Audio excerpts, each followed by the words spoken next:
Hello and welcome back to another video. My name is Gordon Frayne and today we are looking at another weekly market update for Bitcoin and the wider cryptocurrency ecosystem. As always, before we jump into today's video, please make sure to hit the subscribe button below. We are on the road to our first 1,000 subscribers. It would mean the world if you hit that subscribe button.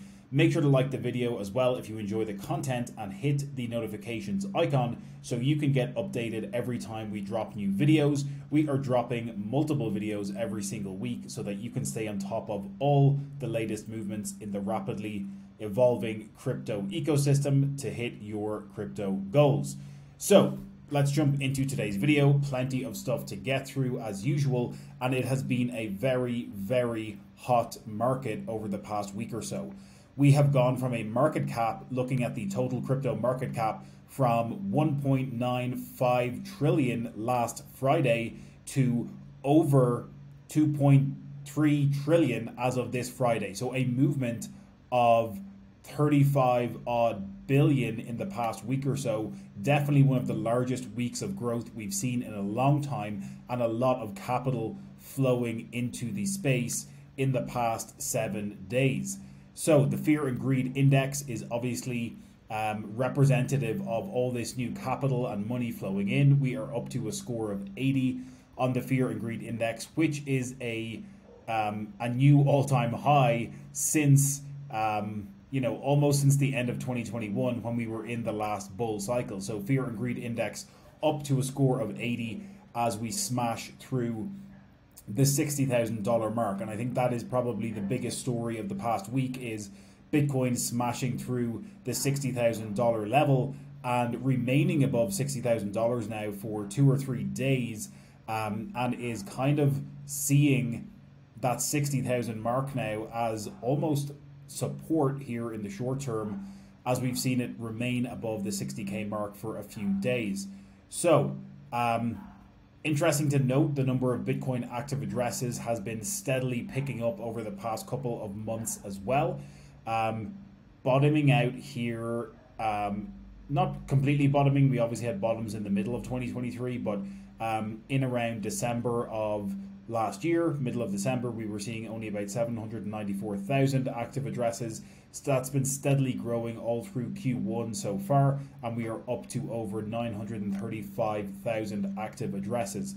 Of course, the maximum, or the all-time high for maximum addresses, was back during the last bull cycle in around May of 2021, but we are seeing that number and the number of Bitcoin addresses and active addresses picking up over the past couple of months as we continue to see more capital flow into the space.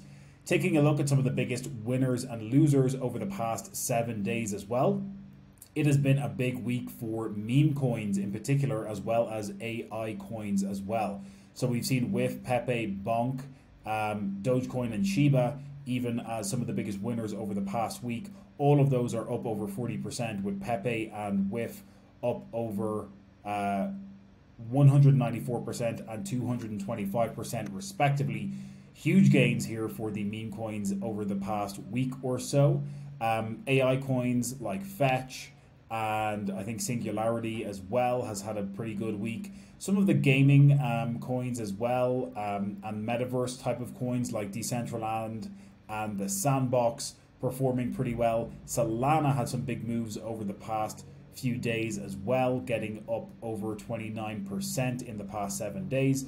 So definitely far more gainers here than losers overall. But some of the other losers have been BitGet, WorldCoin, Starknet, Uniswap, and Filecoin. It's worth noting that most of these coins made big moves in the past 2 to 3 weeks and are up. They were up over 40-50% over the past 2 or 3 weeks. Starknet is maybe the exception. It was a new launch a couple of weeks ago, and it's kind of just been trying to find its footing. But Uniswap made a big run up of over 50% last week, so it's kind of natural for some of these to be seeing a little bit of retracement after making big gains in the past few weeks. So definitely lots of more winners than losers. And we are on the countdown for the Bitcoin halving. It is only now about 49 days away, estimated to take place on April 20th. And one of the big things is really that we are approaching new all-time highs for Bitcoin, still with over 49 days to go towards the halving. And we have never seen an all-time high for Bitcoin locked in before the halving date. Always in the past 3 to 4 cycles, we have seen new all-time highs for Bitcoin in the 12 to 18 months post halving. So it is going to be very interesting to see, can we put in new all-time highs above 69,000 as we approach the halving date, and can we get new all-time highs before the halving? In fact, Bitcoin has actually put in new all-time highs in other currencies aside from US dollar. We've seen all-time highs for Bitcoin in Swedish krona, I believe, as well as some of the other more inflationary currencies like the Argentinian peso, and even possibly with the Great British Pound as well in the past 24 to 48 hours. So lots of movement going on. We are still about $7,000 to $8,000 US dollars away from an all-time high price, and we could possibly even be seeing new all-time highs before the halving date. Bitcoin dominance is up over on the week. It is up from about 52% last week to about 54% as of today, Friday, March 1st. But we did see it reach above the 55% mark in the past 24 to 48 hours as well. So we got above that 55% mark. And it's also been interesting to see here as Bitcoin made these, short pumps in January.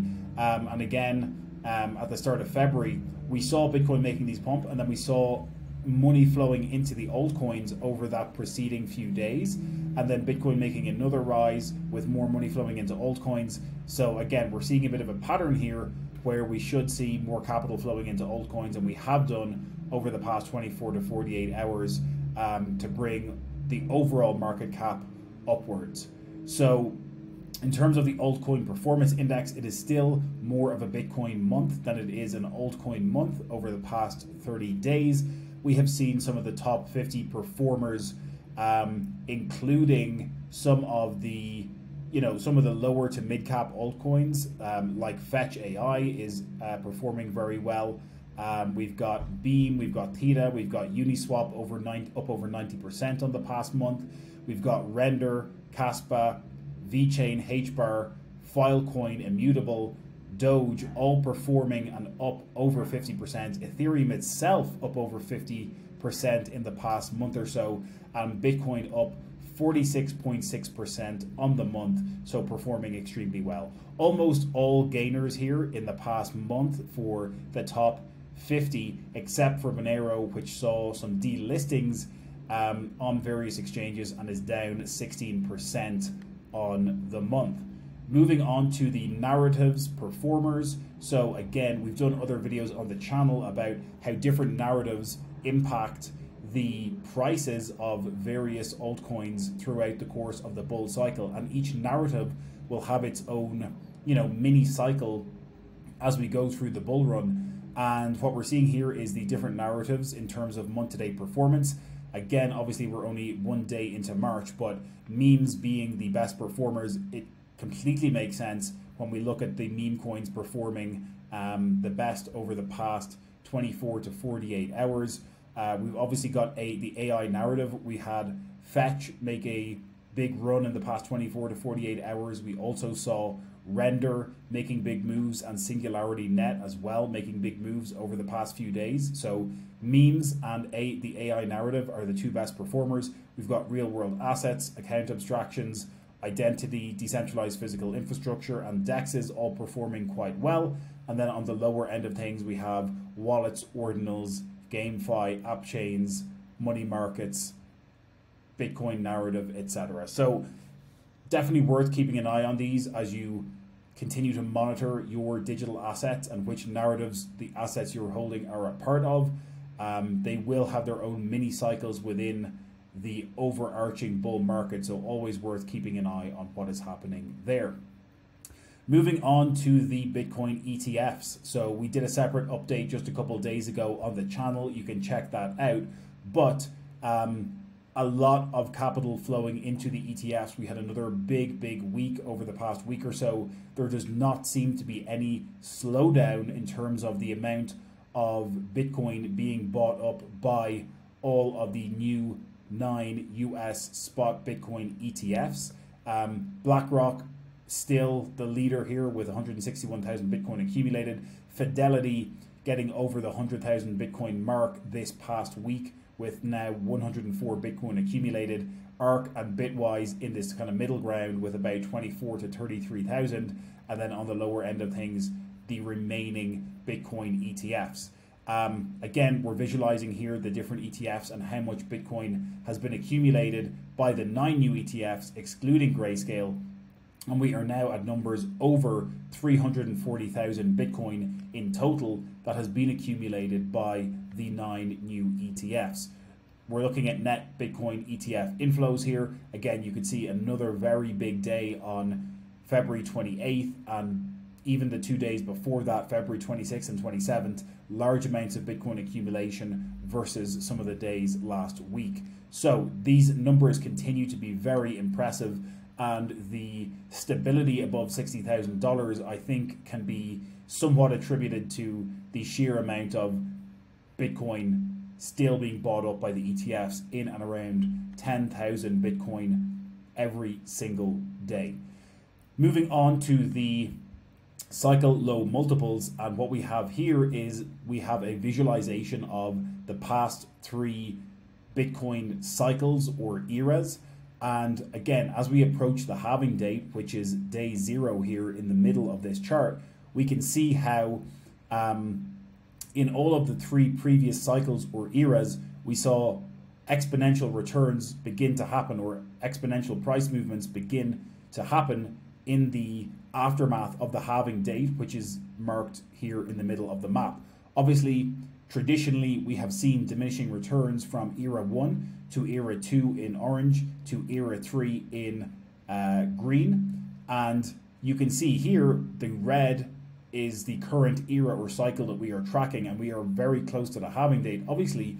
But the interesting thing to see here is how well Bitcoin is performing versus the previous 3 eras. It is up in terms of cycle low multiple above all 3 of the previous eras. So the narrative of diminishing returns may continue as we move through the next halving, but Bitcoin is almost above expectations in what we would have considered to be successful in the pre-halving period here. Naturally, we would expect higher price movements after the halving, but you know, even better performance coming in here as we approach the halving, and we're only about 50 days out. So again, worth keeping an eye on this and the different eras that we have seen performance on over the past few cycles, and monitoring whether Bitcoin can outperform those previous cycles. Lots of interesting stuff to keep an eye on. Finally, just in terms of news for the week, obviously I think the biggest news is that the Bitcoin ETFs continue to purchase so much Bitcoin, and the price seeing support almost at $60,000 at the moment is the biggest news of the week. But more news, according to some sources, is that Merrill Lynch and Wells Fargo will also begin to offer Bitcoin spot ETFs to clients, making it even easier for retail investors to purchase Bitcoin as part of various spot ETFs. So the 9 ETFs that we have seen great success with over the past couple of months is just the beginning here of retail investors continuing to diversify assets into the crypto space, and large banking institutions like Merrill Lynch and Wells Fargo beginning to offer new spot ETFs in the future will make it even easier for traditional lay people to access Bitcoin as an investment vehicle. And again, with the potential of the Ethereum ETF on the horizon in the next couple of months as well, it doesn't seem like there's any slowdown in terms of the floodgates opening. So lots of interesting stuff going on over the week. Bitcoin is performing very well and seeing the $60,000 mark as support. How quickly can we get to 70K and break new all-time highs remains to be seen, but very possibly could be seeing that before the halving in April of this year. As always, if you enjoy these videos, please make sure to smash the thumbs up button on your way out. Please make sure to subscribe if you enjoy the content, because we are on the road to our first 1,000 subscribers. As always, we will catch you in the next one.